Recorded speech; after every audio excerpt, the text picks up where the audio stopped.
we got something to do. We might be in a new space, but it's the same old TMS. 2025 has been a year of changes. There's the good, the bad, and the ugly. Yeah. Started being in transition. Some things do come with you, even in the season shift. My husband asked if I'd be open to a threesome with one of his cousins.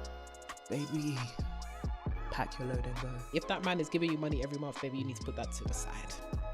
This did not start when you got married in August. They've been knacking and they've been knacking and been knacking. I can't hide that there's actually parts of myself that require continued work. This transition feels like trial by fire. I realize I still am dealing with a control problem. I feel like I've been being exposed. If you tell somebody that I left my husband because he was sleeping with his cousins.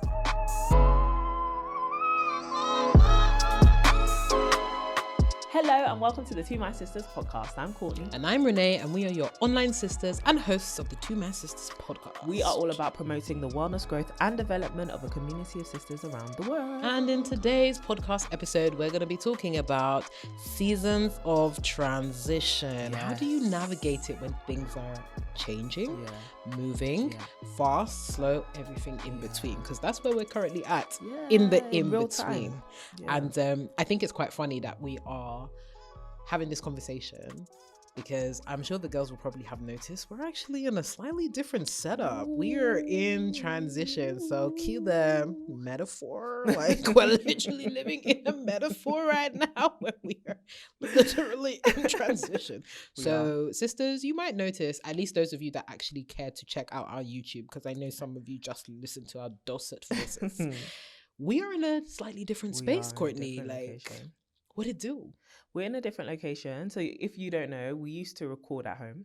We used to record in our apartment where we live together. And then Renee decided to get married. JK, so JK, did JK. you. So am I. Literally getting married. We both are married / getting married. So this has been a year of a lot of change and changes for us, which then obviously meant we're no longer living together. We gotta go and live with our husbands. And we stretched it for as long as we could. We did actually stretch it for as long as we can. So as of last month, the TMS house, our apartment is gone. Is gone.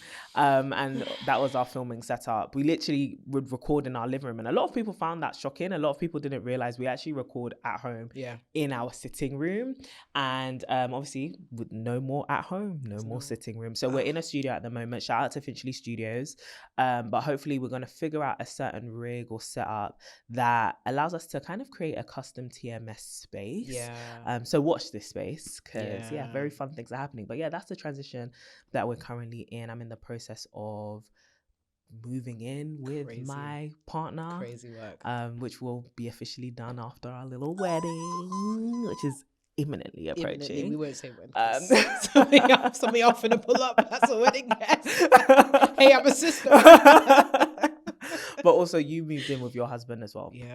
So it's been a lot of change. A lot of change. 2025 has been a year of changes. Big changes. So this conversation is necessary. And the conversation is also inspired by the TMS dinner party that we just did. We hosted a dinner party in London, August 23rd. I'm sure you're thinking, I didn't hear about this on the podcast. No, you did not. No, you did not. And it goes to show you're not plugged into the mailing list. The mailing list is actually where it all goes down. It all goes down in the mailing list, especially in this year of busyness. We've been pre-recording a lot of episodes, which is probably why you haven't been hearing about live updates at the time, and you probably feel like I'm not in the loop in the girls' lives. We completely understand, but we're catching up with y'all. We're here, and this is very much a live episode. This episode is going out Sunday. The Saturday was the 30th of August. Yes. Yeah. No, 31st. 31st of August. 31st. Yeah. And we're currently recording on the 26th. Yeah. So that's live. this is very much as live as it gets. 5 days. Right now. But we hosted a live dinner, and because of all the pre-recorded episodes, you didn't hear about it on the podcast, but it's still nearly sold out. Crazy. Via the mailing list. So if you're not plugged into the mailing list, you can sign up on our website, twomysisters.com, which is where you get to hear of literally everything that we are doing in real time. Live updates, quick, straight to your inbox. And we hosted a dinner, and this was our live podcast topic, where we sat down with about 50, 60 ladies at the Broadcaster in White City over a gorgeous meal, and we just talked about all the transitions we are going through in our lives and how it's affecting our friendships, but also just our hopes, our personal development. And alas, that brings us here. The points of contention. Or not even contention, Sha. There's the good, the bad, and the ugly. Yeah. Started being in transition. That's it. Yeah, we thought that would be a very pertinent topic, because one thing that we noticed at the dinner is that all of the girls are in transition. Yeah, that's it. We're all going through, going from, doing something. Trying to stay still. Like, literally in transition. Trying to do something, go somewhere. We're all trying to be something. Yeah. And especially at this juncture where we're almost transitioning from summer into autumn for a lot of us. Some of y'all, you're enjoying your all around sunshine, wherever it is that you live. Some of us, we're saying goodbye to things that were happening in the UK. Yeah. But living a life in transition, because for a lot of us, we are going to be going from to a place. Literally for the majority of our lives, we're always traveling, always doing something. And so I think this is such a pertinent topic to be talking about, because the girlies are going through 100%. So before we dive into that, we got something to do. We might be in a new space, but it's the same old TMS. We have got a ding dilemma, and let me tell you something, guys. Listen, this is an SOS call for all of us. Let's all just get ready to type a response of some kind. No, genuinely, guys, this is actually the back call. Like, we actually need help with this one, because I was literally saying to Courtney right before this episode, I don't know if I have much to add. I don't know if I have much to give to this. This was so shocking, but we'll get into it. Let's go. Hey sisters. Hello, sweetie. I started listening to your podcast a year ago, and I absolutely love you guys. Thank you. My dilemma is wild. Yeah. Last August, I got married traditionally.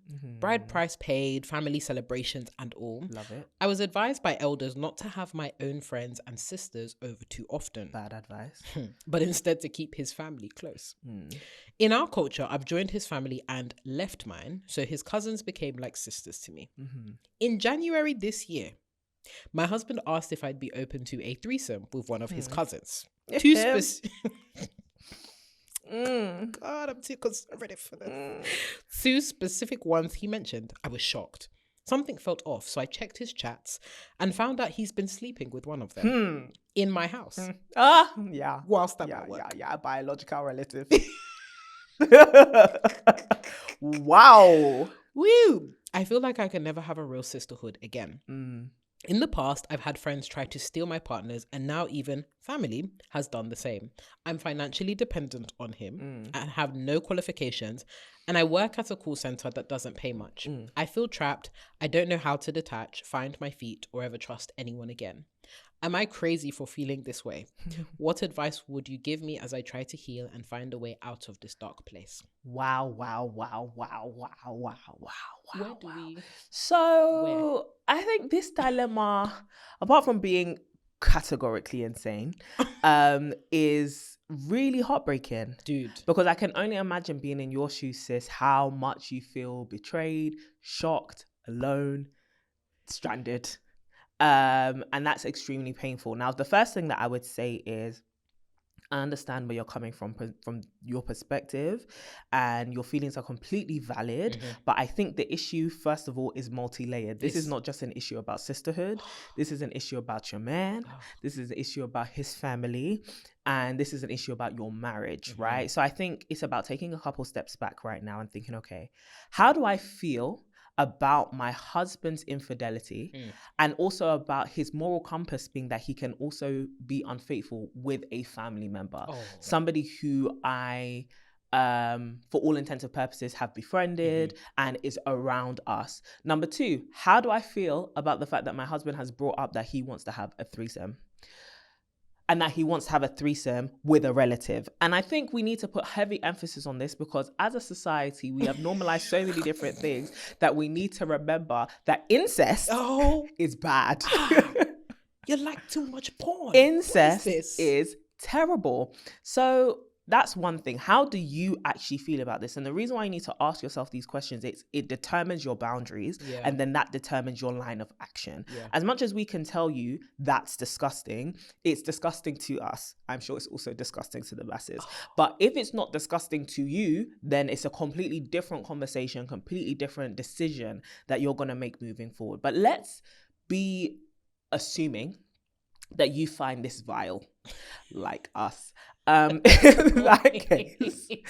that case, your disappointment is completely understandable. This didn't align with maybe your imaginings or your dreams for what your future and your marriage would look like. And that's completely understandable. And so now your question is, are you happy to stay with this man? I'm not an advocate for marriages just ending like that, but I do think there are valid things that constitute why a marriage should break, and growth's one of them. I can't lie to you. Your man has ended your marriage already. But if you would want to leave this marriage, completely understandable. If you want to stay in this marriage, then you need to have a discussion with your husband about your moral boundaries, about your boundaries in general, your sexual boundaries, your physical boundaries, your emotional boundaries. You need to let him know. So this really starts with a conversation between you and your partner as to whether you're going to continue in this marriage and what being in this marriage will look like going forward. Now, those obviously have ramifications. He may not want to stick by those standards. If I were you, I'd stand 10 toes down and then tell him, well, then you can't have me. That's how boundaries work. But then at the same time, it now requires you to have a look at your own life and realize whether that setup of having friends, being friends just with his family and not really having close ties with maybe your girls or your family members was actually working for you. Because in this case, it doesn't seem like it was. I personally would take that as one of the biggest red flags. And as much as it was advice that you received from elders on your end, it was bad advice. I can honestly say from my vantage point, I think it was terrible advice for your family to tell you that because you are joining his family should become your whole world. It should become your whole social group. Absolutely not. You are coming from a family and you will always be tied to your family. That's how family works. And so I know it's, different cultures have their different perspectives, but I think it's important to have your family, to have your social group outside of your partner and their family because of stuff like this. If something goes wrong, who's going to be in your corner? Who's going to be there being like, he did you wrong, or come and stay at my place, or we can financially support you. And that brings me to my third point. After you've had this conversation with your partner and decided what this means for the future of your marriage, and after you've actually built up your own social circles again and, get back in touch and reconnect with your family, build your own friendship groups, because sisterhood is a beautiful thing and sisterhood is possible, but it's not a very pleasant experience when you put all your eggs in one basket, and that even goes for sisterhood. Just because you have, these few friends who you're trying to become friends with doesn't mean the friendship is actually going to work.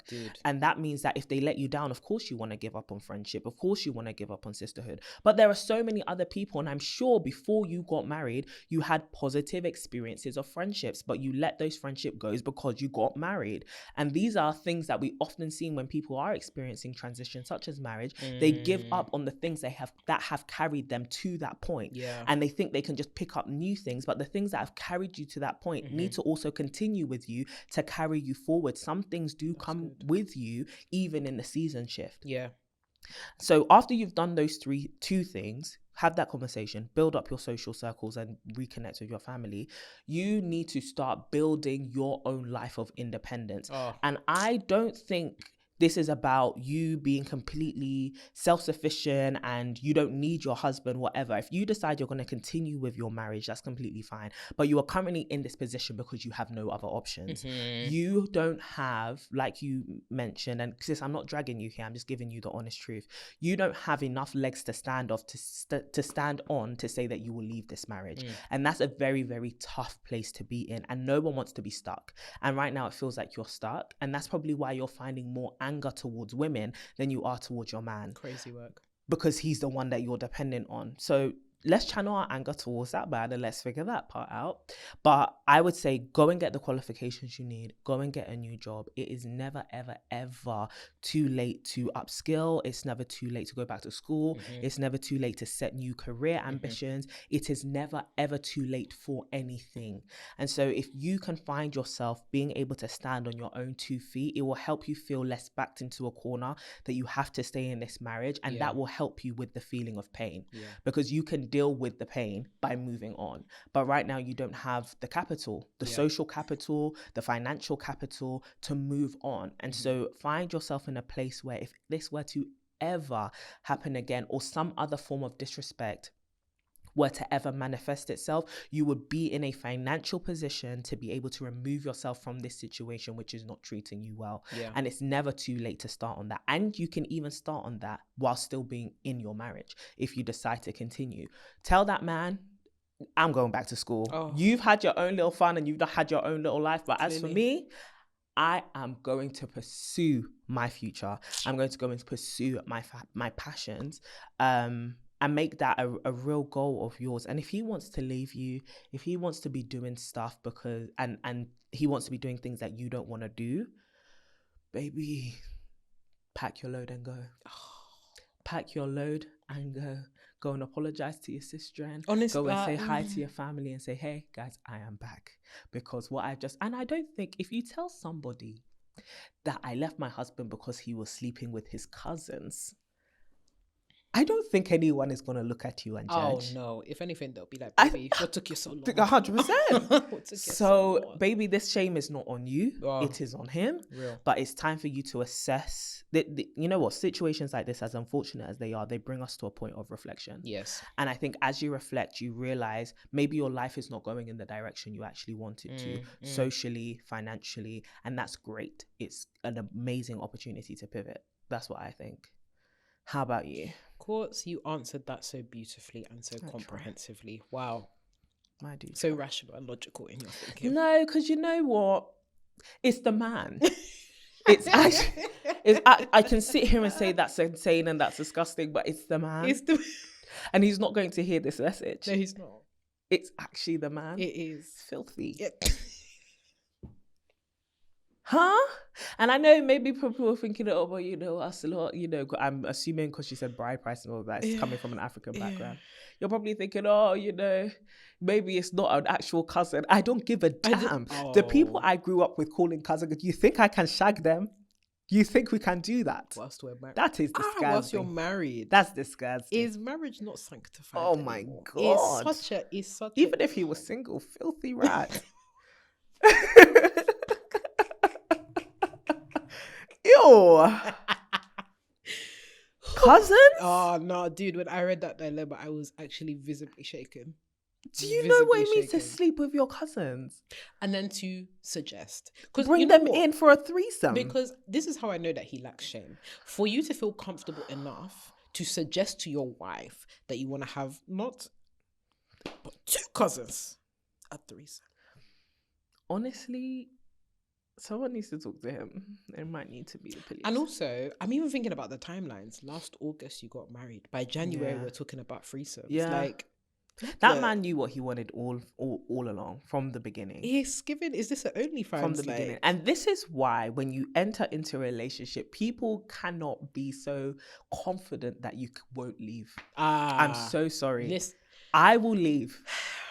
I will leave you. Even if it's an empty threat, I need you to know when you go to sleep, this babe could potentially not be here when I wake up. No.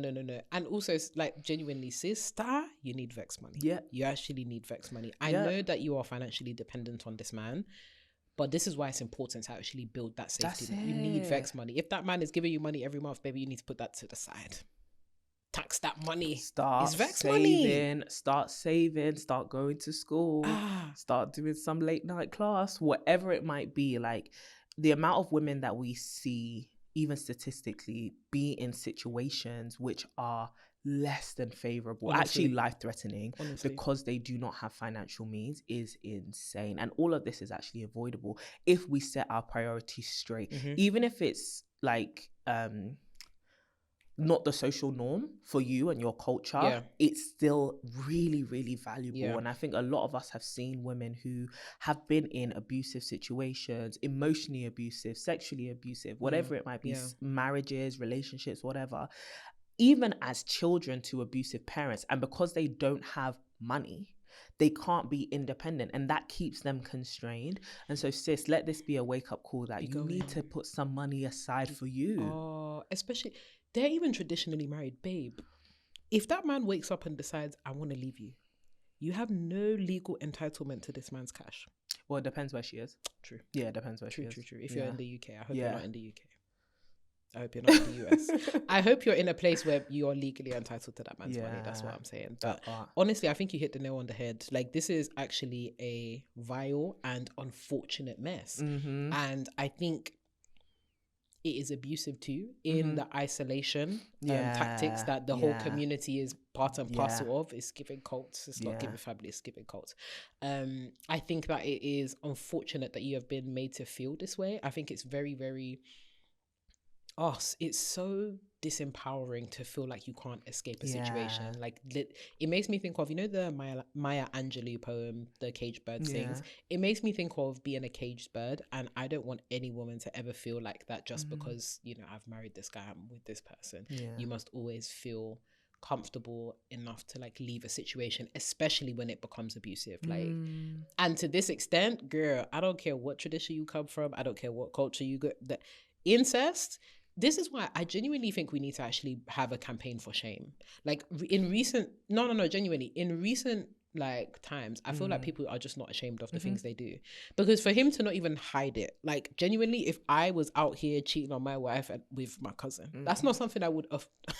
I would never tell you. Oh my gosh. I would never tell you. No.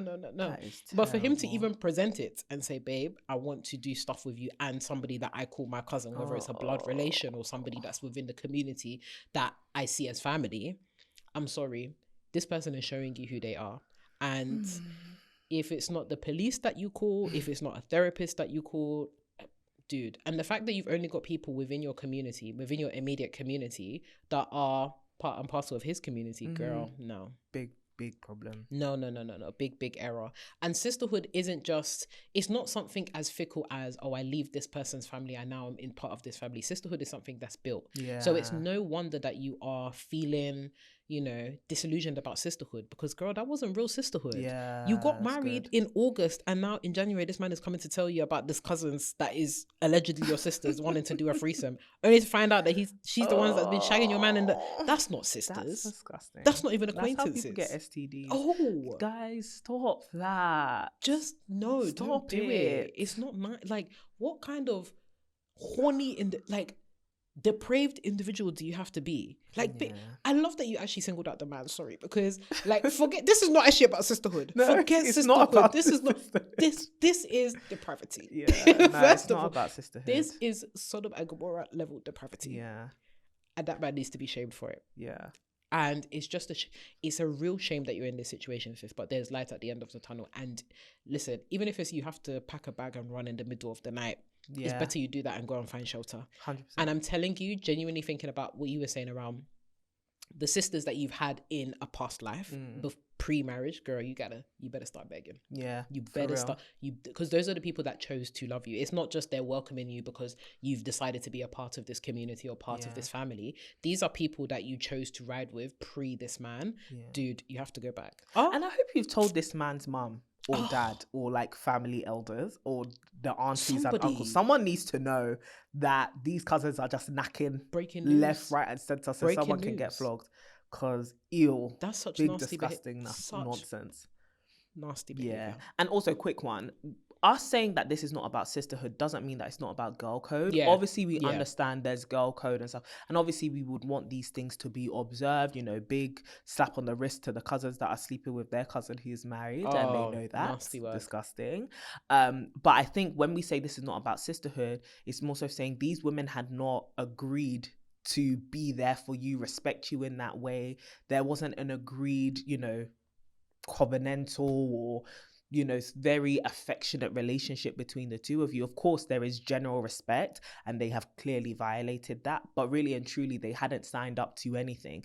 And honestly, I feel like they knew that you were a fool coming into this marriage because they were knacking your husband already. I can tell you this is not new. This did not start when you got married in August. They've been knacking and they've been knacking and been knacking because they can't get married to each other. That's why they've been doing the dirty. And they'll just let it happen and happen and happen. So they were looking at you like, wow, what an idiot. She's getting married to the man that I sleep with on her regs.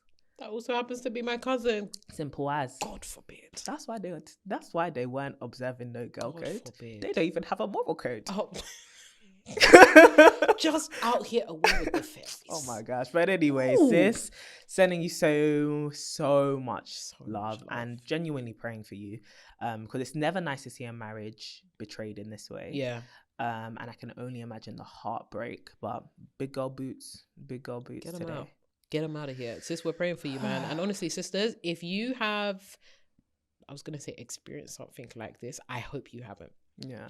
If you have some words of wisdom, some prayers to share with sis, please, we need you guys to comment on Spotify, on YouTube, everywhere. Just start typing very quickly because this is an SOS. I think this is one of the most serious SOSs that we have experienced on this podcast to date.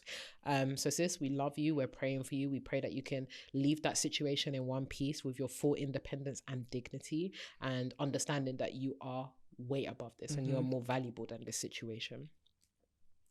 But I guess from one transition to another. See what I did there? A little segue. I'm trying to change it up from segue a little bit, transition. Okay. I'm trying to work on my hosting. Oh my gosh. Transition. Yes, transition. The whole theme of the episode. So we spoke about, earlier on in this episode that we are currently in a season, or rather multiple seasons of transitions. And I think that's where I actually want to start. The fact that it's not just one transition in one area of our life, but actually a series of transitions almost concurrently or together.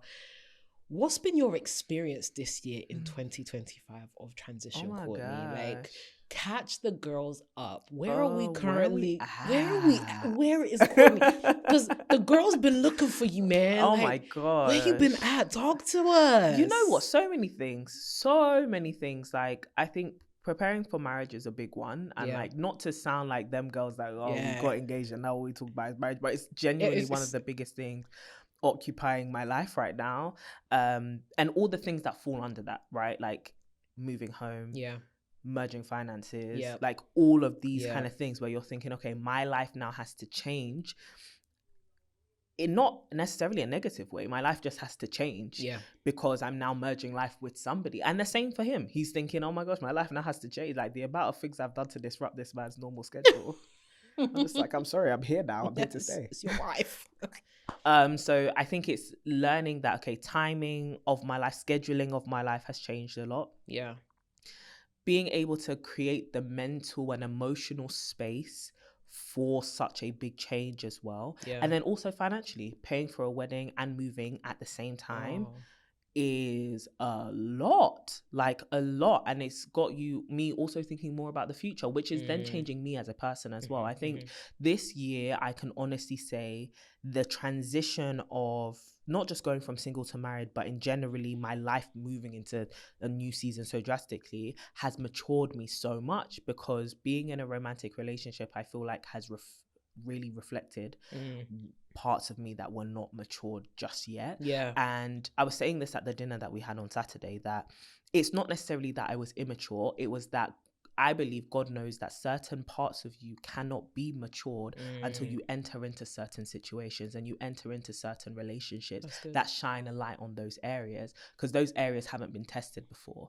Those areas you haven't encountered the right trigger from the right person, and that I feel like has been just a huge light has been shone on that area for me now that I am in a relationship that is getting closer and closer to marriage, because it's like, oh, certain parts of me that wouldn't have been triggered because I was single are now being triggered. Do you get what I mean? Like, there wasn't anyone there to be like, I need you to be ready by this time. I need you to be here by this time because we need to go and do this. And I'm like, who the hell are you? Like, when I was by myself, this never used to matter.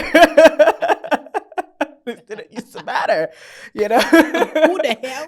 Who are you? Genuinely, I think my nervous system asks that all the time. Who is this person with all this bass in their voice now around us? Always here. That is so funny. But I think that illuminates certain parts of you where it's like, oh, this never would have been an issue when I was single, because this never would have been ruffled. These you know, little ruffles wouldn't have been ruffled up. And I think it's given me a new avenue to mature in a different way.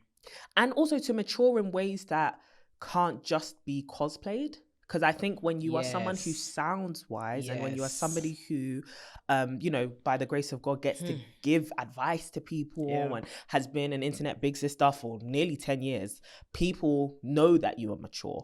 But the people who know you behind the camera are the people who can really attest to your maturity. And at this point, it feels like this person and also the other people who have come along on this journey to help with this transition have gotten to know me on a level that a camera doesn't capture, right? So, for example, the people who were doing our premarital counseling, they know me in a way that my vlogs aren't going to know me. Do you get what I mean? The people who have mentored us and sit us at dinner and say, you know, so what's finances saying? What are your plans for the future? How are you doing with your relationship? How are you speaking to each other? How are your friendships developing?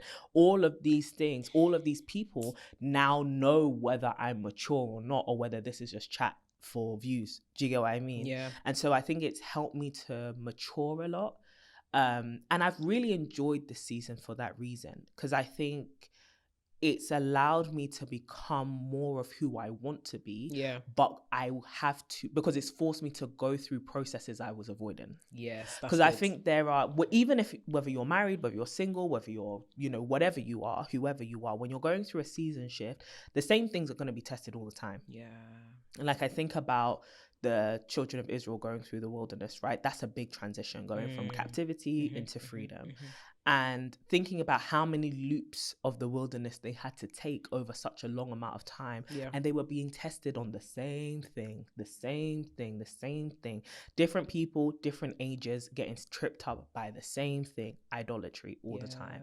And I think no matter what season you're in, whether you're getting married, whether you're single, whether you're moving house, whether you're getting a new job, it's the same parts of your character that are going to be tested, but certain circumstances force you to face them if you want to move forward, right? So for example, if you have a job that you really want to get and you have a big problem with respecting authority, you can say, okay, well, I don't want this job. I just want to stay self-employed. That could still look like success. Do you get what I mean? But then there'll be a point where, because you're happy to let go of the job, that was a part of the process you could skip over. But now let's see you refuse to submit to authority in the context of a relationship. Are you willing to lose the relationship because you don't want to go through the process? So you're going to be hit with the same test of the same issue and the same problem area, just in a different context. And at this point, you're going to be forced to confront it or lose something that may mean more to you. Or it's the vice versa. Some people are happy to lose a man because they don't want to deal with a character flaw, whether it's submission or whether, you know, I know that's a trigger word for a lot of us, it's a trigger word for me at some point. So we'll talk about that another point. But for example, you don't want to deal with the heartbreak that you went through in 2016. Do you get what I mean? And so you're just gonna let that man go because you don't want to get over that pain or that grief or that offense that you're holding. But then that's going to show up in a different area of your life. That's going to show up in a sisterhood. That's going to show up in your family relationships. And it's going to be with something which will be harder for you to let go. And so now you have to go through the process or it will cost you more. Do you get what I mean? And so I think I've been through a season now where I'm confronted with something that really matters to me. And it's like all these things that you've been running away from processing, running away from developing, you have to go through the fire at this point, because you don't want to let go of what's actually on the other side. Before, if it cost you this or it cost you that, you were happy to make that trade. But now you're not happy to make the trade anymore. Go through the process and pay the price. And I'm like, wow, this transition feels like trial by fire. Like genuinely a huge amount of refinement of my character and of my self-perception as well. And I was talking about this, like having to realize how self-sufficient I was, and having to be like, woo, there's a bit of pride, there's a bit of trauma, there's a bit of, you know, hyper independence going on in this mix. Let's clean that up. Let's clean that up. So I think transition always comes with exposure in essence. And I feel like I've been being exposed in a way that is uncomfortable. Yeah. That's a very long-winded way of saying that. Courtney, I don't think you understand how you've really given language to what I've definitely been experiencing, but I'm probably speaking to the experiences of so many different women. Just even more. That, oh girl, well, I started with when you were speaking, two things. First of all, that line on how transition exposes. Boy, there is nothing like exposure, and like not even just exposing obviously the good stuff, but the bad stuff, the really bad stuff. It makes me think of, you know, when you go to the dentist and it's like, oh, you've been naughty, like you've been missing them back teeth, the molars. They're always like, oh, I see you brushing your teeth, but you need to dig deep. You've been struggling, I see you. It's showing now, but it's like you wouldn't deal with that until there's this light, or the dental the hygienist or whatever that's like, oh, I can see it now, like it's bringing it to the fore. Or you're going through some kind of like tough time with your teeth, and it's like all of a sudden this thing is exposed and it hurts. And because of the depth and the level of neglect, it's been pushed down so far. When it is exposed, the sensitivity is T for tight. It's T for tight.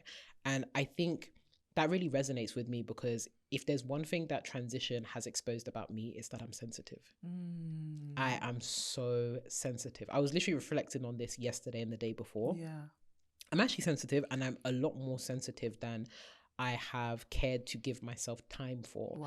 Because of, as you were saying, self-sufficiency, hyper-independence. These are all defense mechanisms or coping mechanisms that I have created that I can't afford in transition.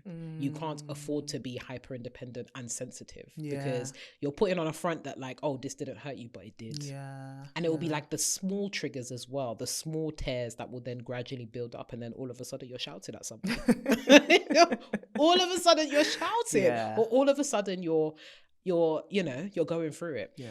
One thing that I feel like I've been going through over the last, I want to say, couple of months is this whole idea of like emotional flooding, where all of the emotions, you feel the rush of the emotions all at once, to the point where you can't even articulate. You're just like, I'm crying, or like I'm angry, like it's a lot.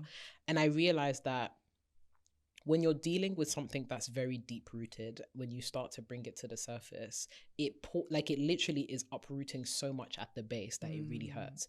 And I feel like going through the marriage, the moving, the job, the everything has just been really uprooted. Like it literally feels like I'm a tree that has been planted on semi-good soil, but we're now trying to we actually need to topple the tree to be able to see what's exposed at the roots. And dang, there's some stuff at the root that I thought, oh, we could cover up with a couple of leaves or a couple of stones and whatnot, and it would be fine. And it's like, no, babe, if you want to go any higher, we have to go lower. Like that's what this season or the seasons of transition have felt like for me. And like, as you were speaking about like different issues cropping up in different places, like whack-a-mole, you like whack it and it comes up over there, it's in the back. Boy, it's like you whack-a-mole, it's like, oh, productivity girly, whack the mole in how I feel about myself, and then it will come up as I'm talking to my husband, it's like, why can't you be like this? And it's like, whack the mole, it's like, yeah, we've named it, we've identified it, but it now comes up in my relationship with my friends, and it's like, wow. I think this has also exposed to me in HD clarity where I am the issue. HD clarity and quickly. So I think I'm very, very grateful for, as you were saying, the maturity, but also the speed with which I'm now starting to discern, oh, I'm the issue here. Yeah. Oh, yeah, okay. You need to be quick to apologize there. Or like, Yeah. oh, okay, there's some negative emotions that you're feeling here. Be quick to identify it, be quick to name it, be quick to share it as well. And I think that's something that I have always traditionally struggled with, right? The whole naming how I'm feeling or like processing, but then also sharing it with somebody else.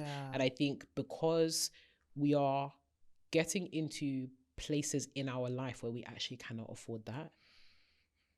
What? You can't afford to be at odds with somebody that you live with full time, that you share the same bed with and stuff like that. So what's wrong, honey? Nothing. I'm just going to process it. And, you know, if it's no, you have to name it. Because those are the tears that start to build up. And those are the things that start to, you know, become the foundation of a perverse relationship that you have with someone. So yeah, the seasons of transition have been hard. Yeah. They've been hard. They've been beautiful, but they've been hard because the level of exposure, like it's the exposure, but it's the level. Oh my gosh. Like the level of exposure hurts. You know how they say like there's a certain level of sun exposure that causes burns? I feel like that is a metaphor for what I'm experiencing right now. It's like the level of exposure is so deep that it actually hurts. Yeah. And I think, you know, in I think it's in James where he talks about perseverance birthing maturity. Yeah. Dude, you have to persevere. Yeah. That like really understanding, wow, the sign of maturity is actually perseverance. And now getting to a place where it's like, oh, I'm getting older, I have to persevere more. Yeah. And realizing that I think that even my conception of like time and the rush to like do stuff has changed completely. Like for me, I don't know. There's an urgency. Maybe it's capitalism, society, all them kind of things there. But it's like, okay, you get married. Like, oh yeah, okay, you know, you get the job and stuff like that. But it's like, okay, when you have those things, life is still very long. Life is still very, very long. All of the arbitrary markers of success that people often strive towards, it's like, okay, so then what? Yeah. And I think it's really forced me to confront like what I really value, but also like the condition of my actual soul. Like at the end of these things aside, where is the actual condition of your soul? Good question. And I love what you were saying around the fact that people will have an idea of who you are based on, you know, what you share and all that kind of stuff and your output. Now getting into those deeper layers, it's like being able and being comfortable with the fact that at that level of exposure with the community that you have around you, you have to be willing to also share those horrible parts. Like you know, the parts that's like, you don't even like to articulate that you're thinking or feeling, or like the things that you are afraid will change the conception that people have of you. But understanding how important it is, like true sisterhood, true like covenant is built on the fact that you have to be comfortable with that level of exposure. That level of exposure. Not just the good parts of you, but actually the bad parts. Like that's how accountability actually works. Like I will never be able to help you to a certain extent if I don't know the extent to which you're drowning. Yeah. And I think because I'm very good at looking like I can swim. You've seen I'm swimming. I'm swimming. It makes me think of that when we went to Dubai and I was like, guys, I'm swimming. I'm swimming. But if you look below the water, you can see I'm walking, baby. There's sand on the ground. I can't swim just yet, you know? And whilst we're close to the shoreline, it's fine to do that. But as we get older and older and we drift further and further from the safety of the shoreline, which is a metaphor for life, you won't be able to fake that. It becomes a problem because when you drown, you're now too far away from the shore of safety for someone to save you.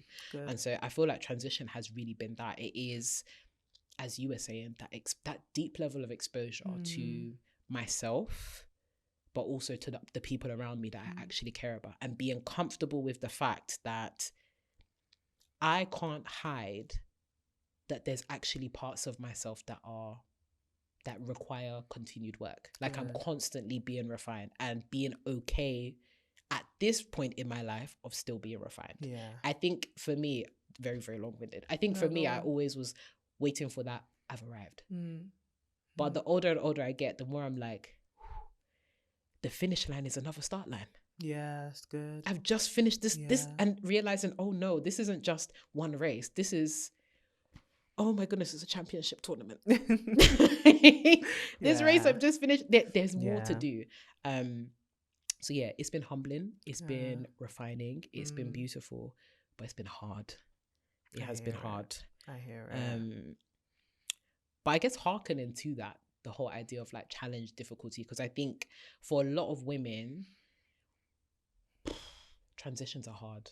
Definitely. They're challenging. Definitely. It means that you have to embrace a new way of thinking. You have to embrace something new. And there's so many things that make transition challenging. So what would you say in your seasons of transition, what has made transition or like season shifts and all that kind of good stuff challenging? I think the vulnerability that you've highlighted is a big one. I think accepting that you're going to have to embrace new things, which can be a blessing, but that in turn means you're going to have to let go of certain things. Like, you know, you can't hold on to everything from your past season as you step into the new one. And sometimes letting those things go can be really, really hard. It could look like time, freedom. It could look like money. It could look like a certain amount of, I don't know, it could look like people. Certain people can't cross over into the next season with you. Certain habits can't cross over into the next season with you. And oftentimes, and I remember posting something on Instagram before I went on this hiatus, and I was saying how I didn't know how much blessings look like responsibilities. Answered prayers are just responsibilities in a different package. And I think embracing responsibility comes with a certain level of having to die to self.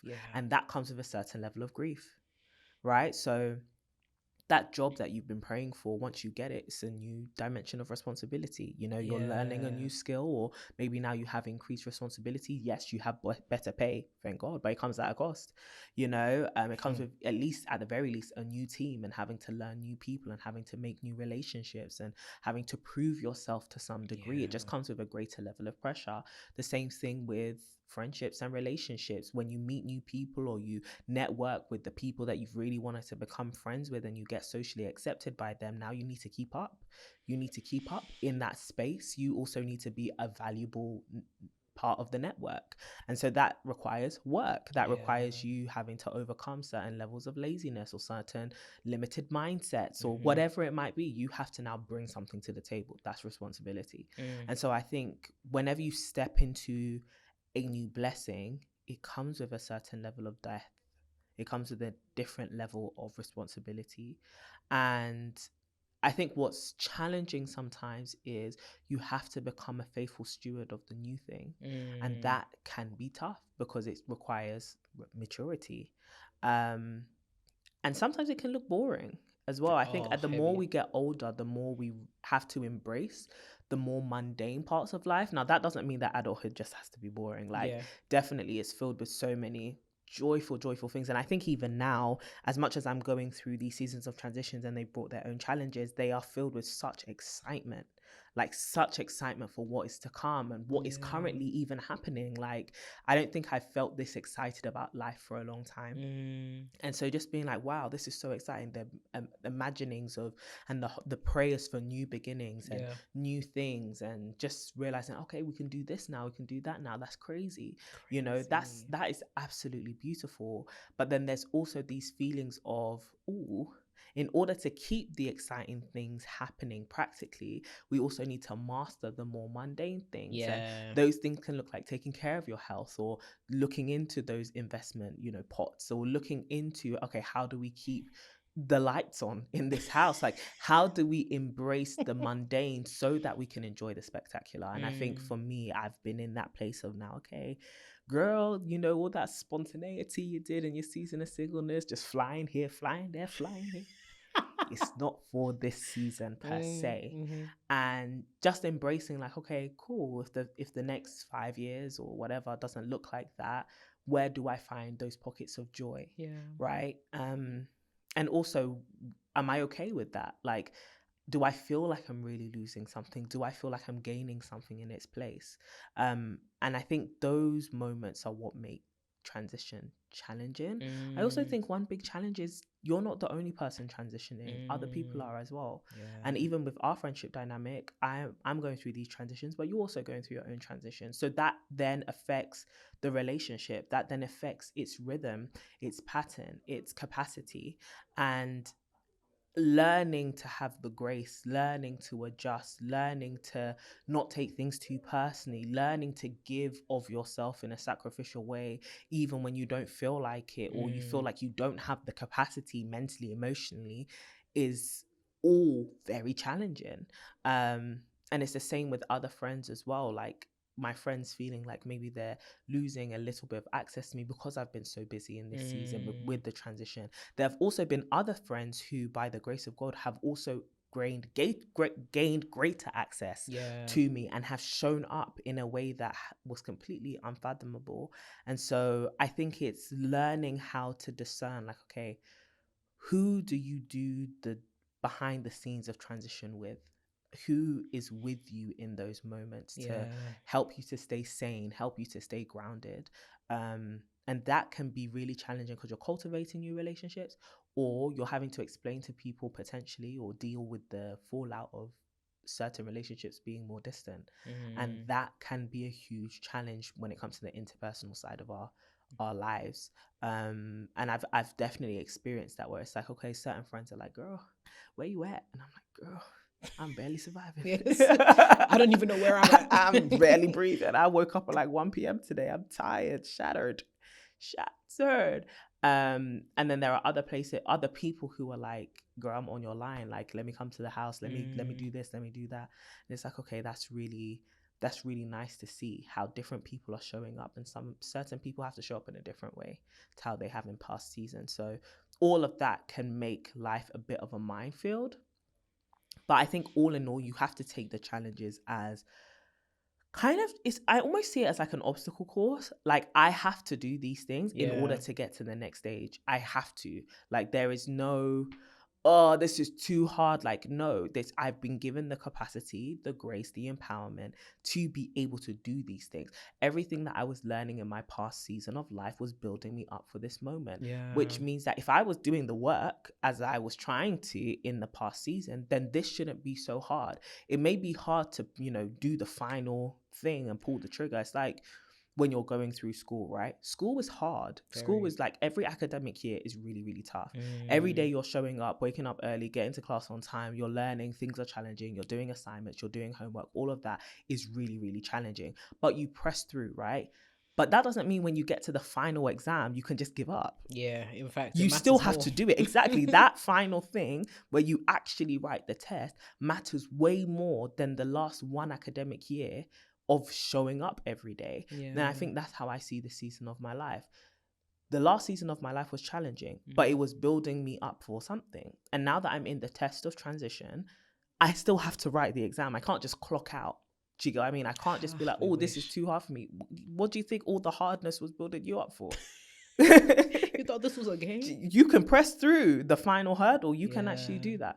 And so I think just to encourage anyone who feels like, oh, this season of transitioning from this job to this new role, or from this relationship to this, marriage, or from this having one child to now having two children is too hard. You can't afford to give up in the transition, because that wastes everything.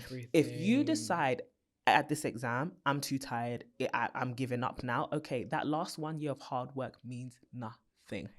It means absolutely nothing. And so that's what I've been having to tell myself. Yes, it's challenging, and yes, it's hard, but you've been preparing yourself for this, and this is not the time to give up. If you were going to give up, you should have given up at the beginning. You should have given up at the beginning. You've wasted time and money. You got to the end, and now you want to give up. You should have given up at the beginning, but because you pressed through. And life never ends, as you were saying, life is long. You're going to go through so many different seasons of testing, and reminding yourself this is probably the least you'll be tested as a person. Not to make life sound like the suffering Olympics, but if you want to obtain any blessing that you want, it's going to come through a certain level of testing. Testing of your character, testing of your patience, testing of whoever you are, whether you are who you truly believe you can be.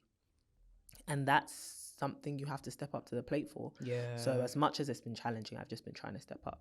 Yeah. How about yourself? That is it. No, again, I love what you said about Step Up. That's you see the movie Step Up. Shout, we've been doing the 2 one of my favorite films actually. And do you know which one? The first one only. The That's first one only. But yeah, I feel like that really epitomizes everything. It really is a step up, or multiple steps up. I think what I typically just find challenging about life is pacing, timing. I like things done quickly. I like things done quickly. And I think as much as there have been quick changes, there's also been slow burners. And that frustrates me because I realize I still am dealing with a control problem. I still want to control how quickly things are appearing or happening in my life. I still want to control how quickly, someone trusts me. I still want to control how quickly, a house is done. That's been my number Renée's one. Reddit escapades have been so funny. Woo! Jab! It's not easy. God of Abraham. It's not easy. Yeah, I'm not a Renault babe.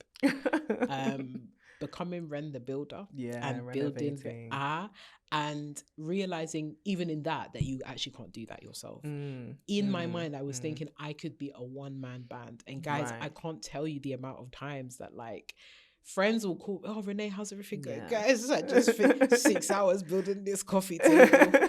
Or like my husband will come home and he's like, but Renee, who sent you? I said I was gonna do it. You didn't have to do it in this time frame. And it was funny because I felt like that was so microcosmic of even my relationship with God sometimes. It's but you didn't have to do that in your own strength in this time. If you had just let me handle it and focused on other things, you wouldn't be tired, you wouldn't be exhausted, you wouldn't be all of these things that you're now complaining to me about. Real. I told you in the beginning I was going to handle it, but you didn't believe that I would. And so dealing in transition, dealing with my control issues, dealing with my unbelief as well. Not even just unbelief in myself, but actually people coming through and doing what they said that they will do. Big one. And these are all very elementary things that I thought that I dealt with. And it's no, it's just cropped up again in another area. Different way. It's just cropped up again in another area.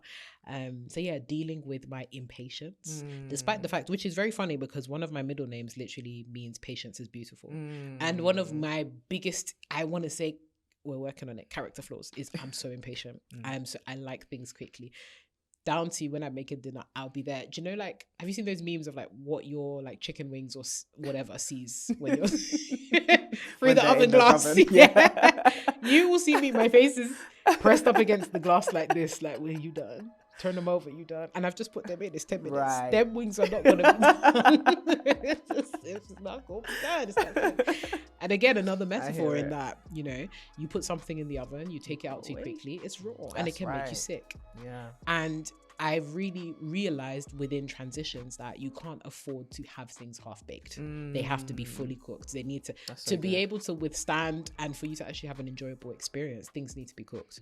And me learning to wait and have patience on relationships, on things that I'm building, on, seasons changing. Yeah. Oh, no, I want it done yesterday. I want it done immediately. Yeah.